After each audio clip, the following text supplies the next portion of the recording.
Bienvenue dans cette nouvelle édition du 12-15. Au sommaire, élection du Conseil supérieur de la magistrature en Tunisie. Cette nouvelle institution devra réguler et encadrer le travail des tribunaux. Une étape décisive vers un pouvoir judiciaire indépendant.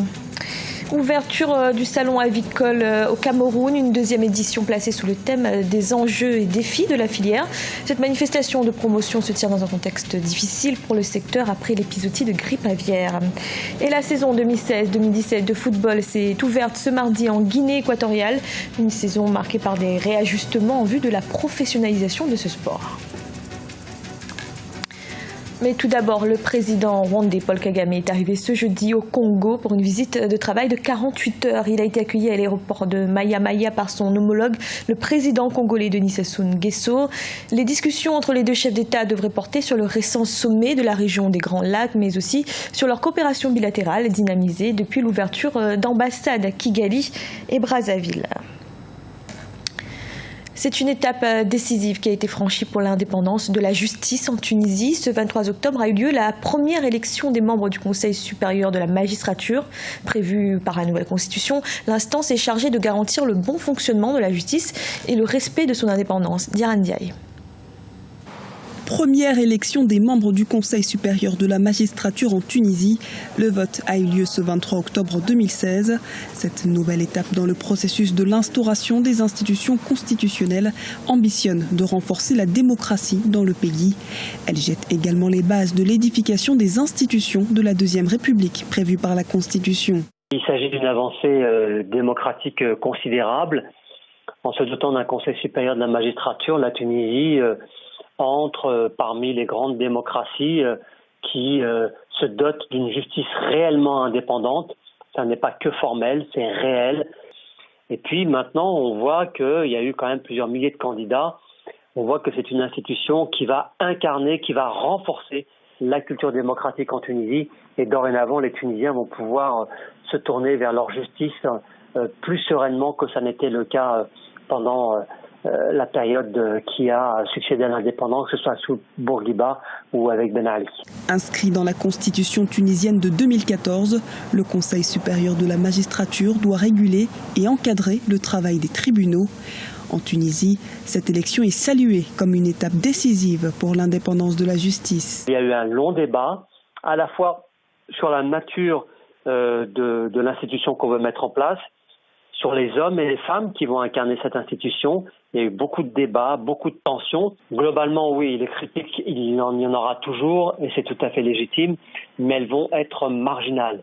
C'est une institution qui est légitime, qui a été adoubée par le Parlement, qui est passée par le scrutin et qui aujourd'hui est l'un des piliers de la démocratie en Tunisie.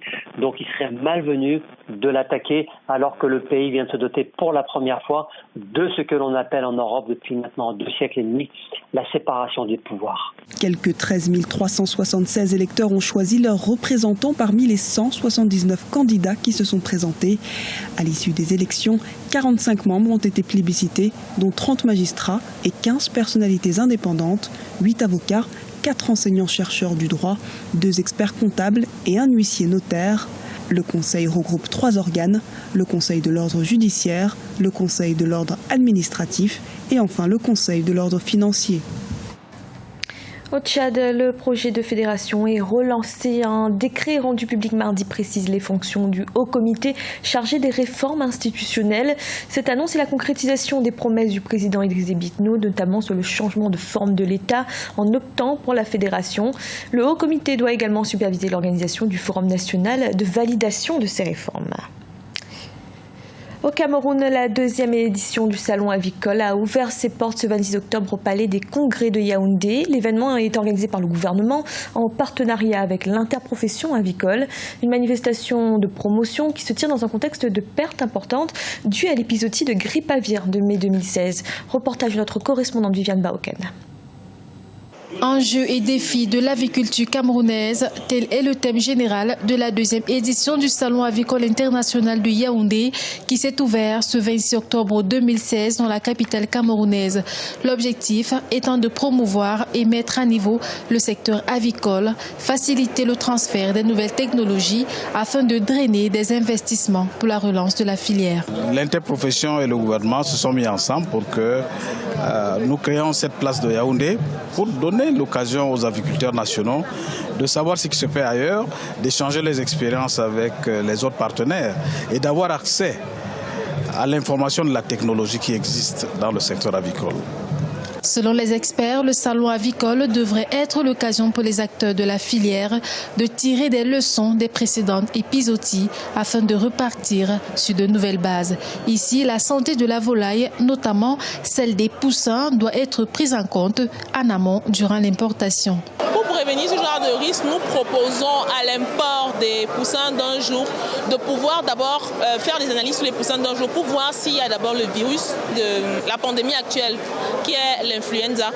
Et si les poussins sont porteurs, il vaut mieux ne pas les importer au lieu de vouloir après essayer de prendre des mesures sanitaires pour essayer d'éradiquer alors qu'on peut pallier à ça depuis l'importation des poussins. La deuxième édition du Salon avicole international de Yaoundé, c'est une centaine d'exposants nationaux et internationaux spécialisés dans la transformation de la viande de volaille, dans la construction de bâtiments d'élevage, entre autres. Cette plateforme d'échange qui s'est ouverte le 26 octobre 2016 à Yaoundé va se refermer le 28 octobre prochain. Au Nigeria, l'ancienne première dame Patience Jonathan a porté plainte contre l'agence nationale chargée de la lutte contre la corruption. Elle exige le dégel de ses comptes et le versement de 200 millions de dollars d'indemnisation. L'agence avait gelé certains de ses comptes le 22 septembre dernier dans le cadre d'une enquête pour blanchiment d'argent présumé. Les avoirs gelés sont estimés à 15 millions de dollars. Du sport à présent et l'ouverture de la saison 2016-2017 de football en Guinée équatoriale et avant le championnat, place à la Coupe de la FEGIFOOT, l'occasion de tester les nouveaux aménagements et réajustements mis en place en vue de la professionnalisation du football dans le pays. Reportage de notre correspondant Serge Kofi. Démarrage de la saison de football 2016-2017 en Guinée équatoriale. Objectif de cette saison, la professionnalisation du championnat. Une saison qui démarre également en trombe avec la Coupe de la FEGIFOOT. Lo que queremos conseguir cuando decidimos instituir este campeonato del torneo de... Notre objectif en mettant en place une coupe à l'entame de la saison est simple. Nous voulons que les équipes qui participent au championnat soient rodées. De même, nous avons des clubs qui vont participer aux compétitions internationales.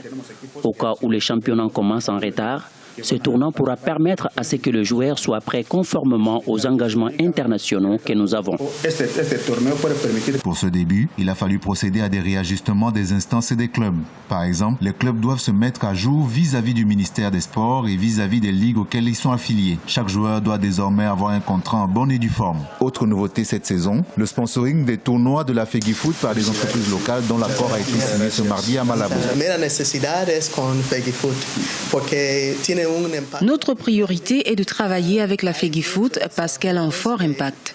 Je pense que beaucoup de jeunes possèdent des talents pour jouer au football.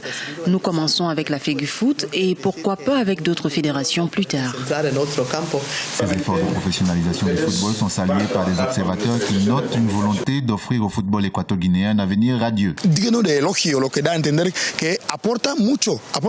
Ces efforts sont dignes d'éloge car ils apportent beaucoup au moral des clubs. Par exemple, quand le championnat est appuyé financièrement par des entreprises, cela donne le signal selon lequel tout le monde peut s'impliquer. C'est une première. Une trentaine d'équipes a confirmé sa participation aux différentes compétitions de la saison 2016-2017. Les premières rencontres auront lieu ce samedi 29 octobre pour le grand bonheur des amoureux du football en Guinée équatoriale. Ce journal a été réalisé par l'ensemble de la rédaction. Merci de l'avoir suivi. Retrouvez dans un instant une nouvelle édition de l'information.